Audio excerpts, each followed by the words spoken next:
Good evening, BookTube. It's Wednesday, and I hope everybody's doing well. And this is day 3 of our essays by E.V. Lucas in his Domesticities, a little book of household impressions, published by Smith, Elder and Company in 1900. And E.V. Lucas, as I'd mentioned in the previous ones, was a Victorian, late Victorian and Edwardian author, publisher, humorist. Started out working in a bookshop, and then began working for Punch, where he stayed for the rest of his life. And he also worked for Methuen. He was a reader, and then on their board.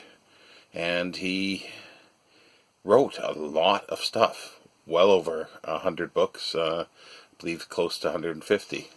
But anyway, today is essay concerning walks.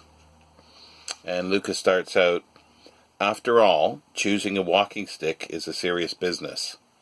A cane can be selected lightly enough, for a cane is a mere town acquaintance, but a walking stick is a country friend, a roadside companion, a support, a solace, perhaps a defender.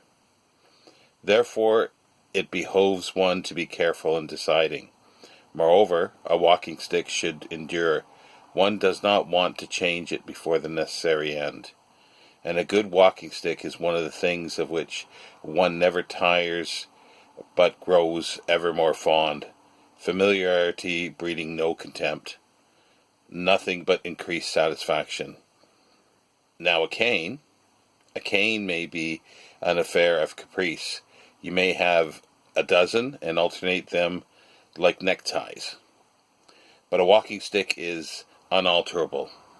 You stand by him, and he stands by you. He is, as I have said, a friend." And then he goes on to talking about the types of woods for a good walking stick. He prefers cherry. His was cherry. And then he talks about you need a good, solid, big handle. And it says all have obtuse angled handles. The best walking sticks. The reason is that for downhill work, when the stick is most useful, the support for the hand is the fullest. And then he says, "A little while ago I had valuable corroboration of this theory from another old man who I found cutting the grass at a grave in a churchyard." And he says, "I've had that stick for many a year," he said.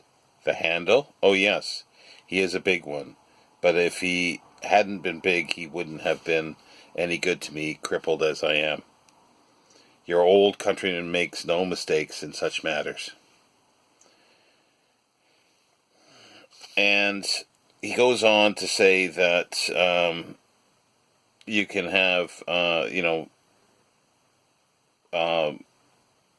walking sticks made out of holly, superb wood, but it cannot grow a good handle, he says. Hazels are light and strong, but their handles are cross-grained and are therefore put out of court. And then he goes on to say, "Where are the wonders of the old walking sticks? Where are George Burroughs' sticks? He must have had noble fellows. Time should have no power over a stick lying at ease. The sticks of great men should last forever in museums." And then he goes on to say, "I think I might begin collect them." And then he asks, "Where is the wonderful stick of Coleridge's, which, when a young man walking in Wales, he lost and advertised for it piquantly?" And then this is the notice that Coleridge put out. Quite large, but it's quite interesting.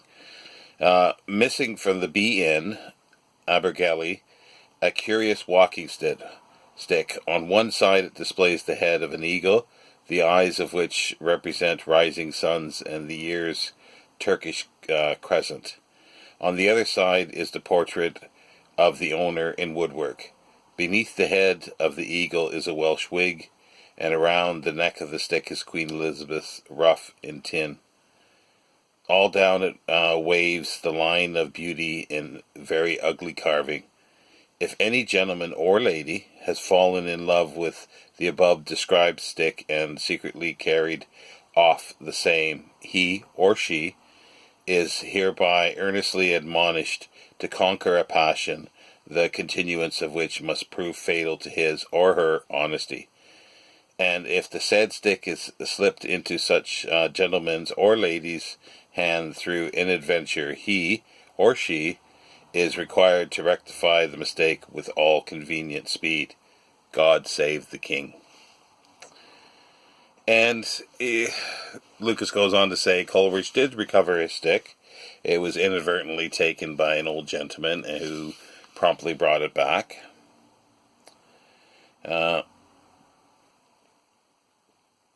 And then he talks about also with a good stick you need a good boots. And the best time to do walks is the last couple of weeks of April and for the 1st of May. One could be as happy thus employed or unemployed as any way you could suggest. And he talks about even walking in the rain or light rain or full rain is a pleasure as well. And he says that is why April or May is the ideal time. He goes on to say that, other necessities would be a knapsack that may go together. Its only value, and one that compensates for the owner for the irksomeness of carrying it, being that it predicates a romantic uncertainty about where the night is going to be spent. And he talks about using a footpath. He prefers a footpath to the open road, and the main reasons for the footpath is that you never know where it's actually going to go if you haven't been on it before. It may look like it's going in one direction, but it actually turns out to go in another, and this can actually, if you're walking with a group, it can excite some interpretation of where it's going to go, and possibly disagreement as well. And then, there are other reasons that the footpath is better than the road, is that the road is usually opened up and you know where the road's going generally. The footpath, you could have a hedge along the side, so you're blocked by a part of the walk by a wider scenery. You see a little bit, and then you get to a gate, and he seems to like gates, that you can lean on the gate, and it's like a sudden revelation that you can come around the corner and all of a sudden a vista opens up. And he talks about a specific walk that he had in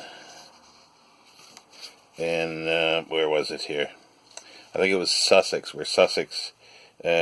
Sussex or Kent, and he just says, like standing still at a gate is a great pleasure, and it allows you to basically soak up all the atmosphere.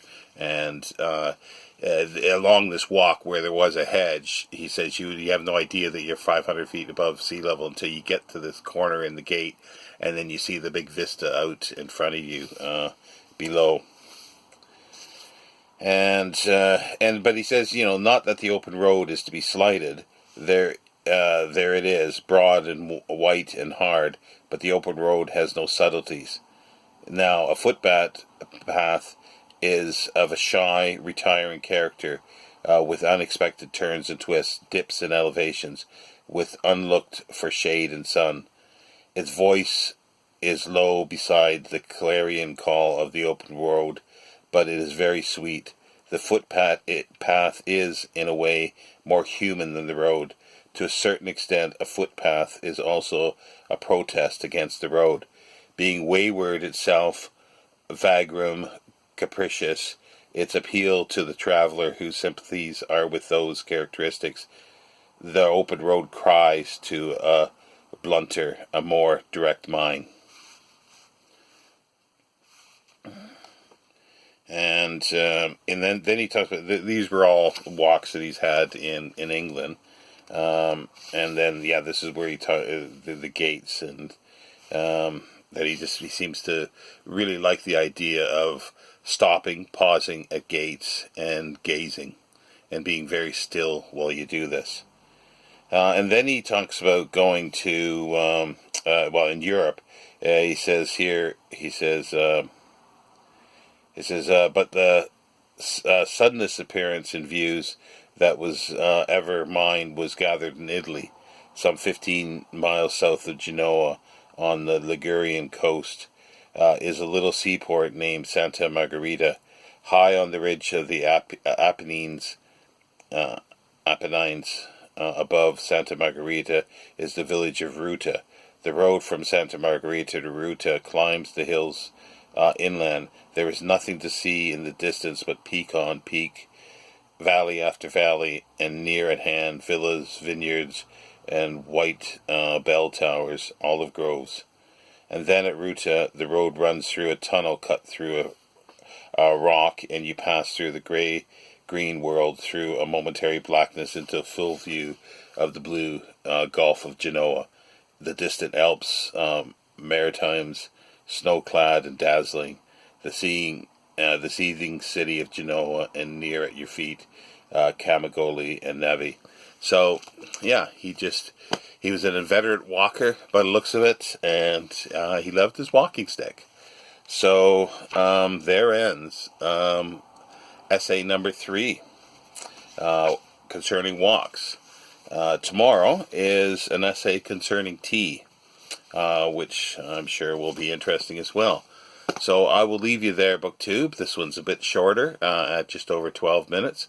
I hope everybody's doing well, and keep healthy, and I will speak to you tomorrow. Take care.